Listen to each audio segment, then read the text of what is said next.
It's not in the right spot. Turns out the old pedal sticks out a lot farther than the new one, so I'll have to really offset the bass to get them in a similar position. It took a couple more tries to get the ideal thickness and placement, but eventually I got one exactly where I wanted it. The throttle body isn't so straightforward. I chose this specific one because it has the exact same bolt spacing as the original, which sounds pretty nice, but listen closer. Fuck you.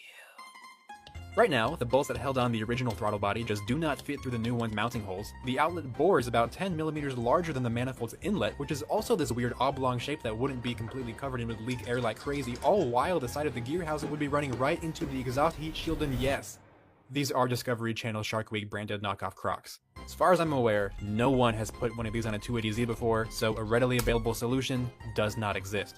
So what do? Well, for starters, we can use smaller bolts that do fit the throttle body, they just don't fit the manifold. At least not without installing some of these threaded adapters. Now if you're wondering what threaded adapters are, they are adapters for threads. As for everything else, it seems like all we need to make this work is a spacer to offset the throttle body, a hole that's tapered for a smooth transition, with a little protrusion to cover the opening up top. So with some careful measurements and some time in Autodesk Fusion, it wasn't long before I had something that just might do the trick. And I'm happy to say that the very first test print fit perfectly in the trash can, but this next version was actually pretty good. Though right now, this isn't airtight. To seal it, I could use a gasket, but I hate gaskets and I just broke this gasket, so what about O-rings? They're cheap, can be formed to any shape, and won't tear apart even after 100 disassemblies. All we need is a groove for them to live in.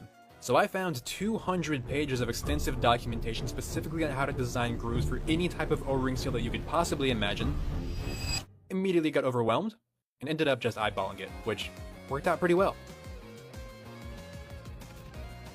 The only issue now is that it's made of cheap PLA plastic that will literally melt in a hot engine bay. Now every car has plastic in the engine bay, including actual engine components, so I could just reprint this in a more suitable material, or could use the sponsor of this video, JLC CNC. Whoa. Wow. Wow.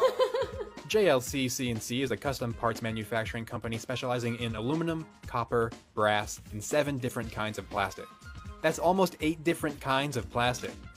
All you do is upload your 3D model, choose the material and finish you want, and you're given a quote literally within seconds. You can have that part out for delivery in as soon as 3 business days. The pricing is also super competitive, whether you're a hobbyist who needs one part or a company that needs 1,000.